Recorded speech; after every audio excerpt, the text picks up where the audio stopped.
All right, let's dive in. Today we're talking about four super simple but honestly really powerful reminders. You can think of them like a mental toolkit, something to help you kind of shift your perspective and take back your day, especially when things are feeling, well, a little overwhelming. I mean, you know the feeling, right? You have just one bad moment, maybe a frustrating email or a really awkward conversation, and all of a sudden it feels like your whole life is just bad. It's like this little dark cloud just decides to follow you around, and it completely messes with your reality. Yeah, that's what we're talking about, the downward spiral. It's this mental trap that, let's be honest, we've all fallen into at some point. But just knowing what it is, just seeing it for what it is, that's the first huge step to breaking free from it. It's wild how it works, isn't it? It just starts with one little thing. A tough meeting, someone says something sharp to you, you make a small mistake, and bam, suddenly the entire day just feels ruined. It's like that one single event becomes the filter for everything else. Your coffee doesn't taste right, the traffic feels like a personal attack, every little thing just piles on. Okay, but what if you had like a simple toolkit to stop that spiral right in its tracks? Well, that is exactly what we are going to build together today. A mental toolkit you can whip out the second you feel that negativity starting to creep in. And it all comes down to four key ideas. Just four things to remember that can act like a circuit breaker for that runaway negative thinking. So let's jump into the first one. Okay, so our first tool is all about putting things in perspective. It's about containment, right? It's learning how to draw a really clear line around a bad experience so it doesn't bleed into everything else.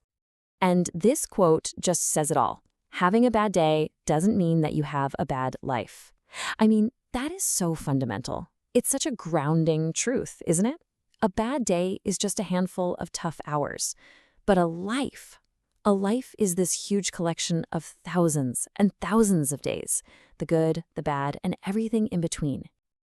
And this is where the real work happens, in your head. It's about practicing how you talk to yourself.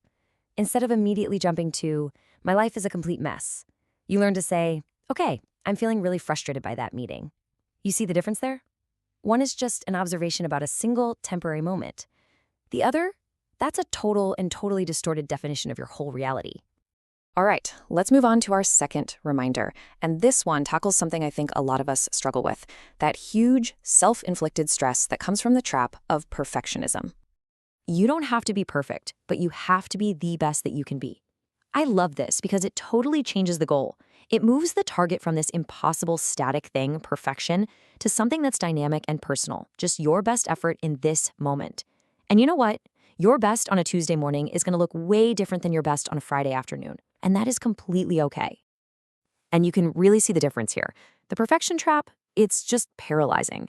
It's that all or nothing thinking that's so scary it keeps you from even starting a project. But focusing on your best effort, that's all about moving forward. It's about just showing up, learning from whatever happens, and actually taking a second to celebrate the small wins along the way. Okay, reminder number 3.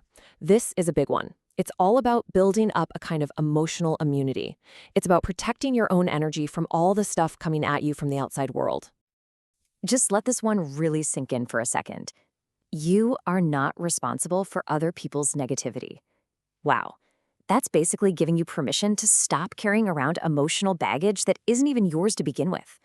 If someone else is in a bad mood or says something sharp, that's about them. It's not about you. Now, this doesn't mean you have to be cold or unfeeling. It's just about recognizing where their stuff ends and your stuff begins. You can absolutely have empathy for someone without absorbing all their negativity. Seriously, think of it like putting up a firewall for your own peace of mind. And that brings us to our fourth and final reminder. This one helps us completely reframe how we look at difficult situations, turning them from what feels like a roadblock into a pathway forward. This is such a powerful reframe. Every little struggle in your life is one step forward towards success. So instead of seeing a struggle as proof that you're failing, you start to see it as proof that you're in the game. You're trying, you're growing, you're moving forward. Because really, without struggle, there's no growth. It's as simple as that. So let's break down how this actually works. The struggle isn't the end of the story. It's actually just the beginning. It's the friction, the thing that forces you to learn something new, to adapt, to get stronger. And when you get through it, you're not just back where you started. Nope, you've taken a real, tangible step forward. So there you have it. 4 really powerful mindset shifts that, when you put them all together, create this incredibly practical toolkit for managing your day-to-day experience. And the real magic of this toolkit is having these ideas ready to go before you actually need them. So the next time you feel that downward spiral starting to pull you in, you can consciously pull one of these out. You can choose, right then and there, to separate the moment from your life, to focus on your best effort, to shield your energy, and to reframe the struggle. And that's the key, isn't it? These aren't just nice phrases to read, they are active choices. Every single one is a choice you can make, moment by moment, to protect your peace and build up that resilience. So I'll leave you with this question. Which one of these 4 reminders are you going to carry with you today? Seriously, think about it. Which one speaks to what you're dealing with right now? Pick one. Maybe write it down on a sticky note. Make it your focus. It's such a small choice, but trust me, it can make a huge difference.